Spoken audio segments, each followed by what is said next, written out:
I think of a beach ball. You take it to the water and you put it underwater, and it keeps popping back up.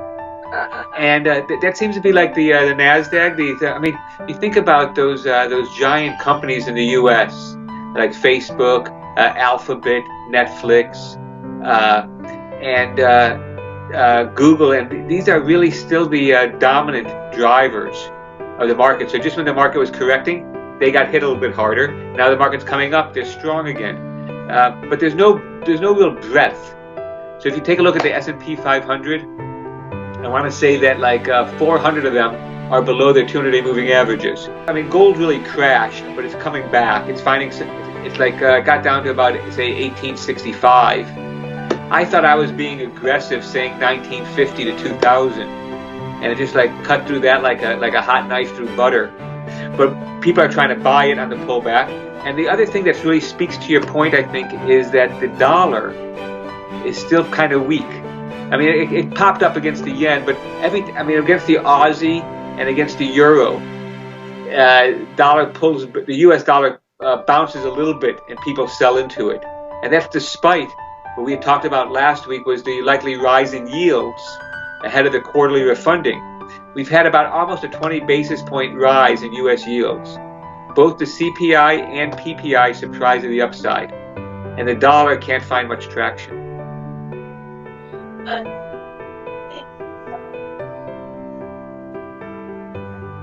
No, not really. Partly because we it's sort of like what happens like in China when you have this horrible floods, and so it sort of like boosts some prices. Or the swine herd needs to be culled, and so there's a short-term like bottleneck, shrinkage of supply, and then when that gets addressed, things calm down. And I think that in the U.S. we're still looking at such low inflation and the year-over-year pace. And partly I'd say oil is still down over 20%. And we still have in the U.S. over 10% unemployment. And our factories, what we saw in the jobs data last Friday was that the manufacturing sector was supposed to add like, say, 250,000 jobs. And it added about 25,000 because the manufacturing sector is not so strong either, because the only part of it that's very good, coming back very strong, is the auto sector. And that's true in the U.S., Canada, and Mexico. And so that helps for trade purposes. And the auto sector is kind of interesting because I want to say that a car might have like 3 million parts. Screws, bolts, all these different pieces. So it places a big demand on industry for metals, fabrics, glass, transportation. So the auto sector could be this like critical mass that helps manufacturing, but not all of it. And so we're still I think that's the problem in the U.S. is that the federal government seems to be taking a step back. It's not really like so some of those unemployment insurance type programs and other federal spending has sort of run its course. And they're not coming, because of our own political challenges, we're not coming forth with new plans yet. And at the same time, that puts more pressure then on the Federal Reserve.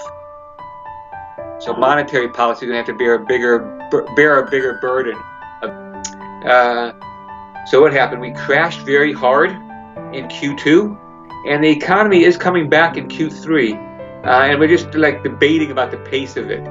Earlier this week, President Trump said 20% growth in Q3, and people scoffed at it. But that is what the Atlanta Fed is projecting. So we're still getting a rebound, but I think that what's going to happen is this week's data that still lies ahead of us. Retail sales, industrial production,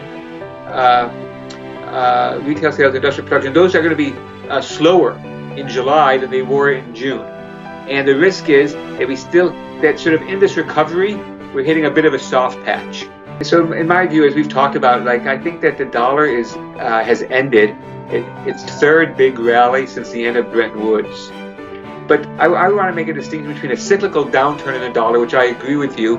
We're still in the early stages of, and that's one of the things I like about foreign exchange, is that the cycles, the trends, can last for 5 or 10 years. And so the dollar is still the dollar is still fairly strong. And by most measures, against the euro or against, but on trade-weighted measures, the dollar still looks fair. I mean, the dollar is still very strong, overly strong on a purchasing power parity basis against the euro. But I do think that I do think the dollar can fall, and I would anticipate the dollar to fall in the coming months and coming quarters on a trend basis.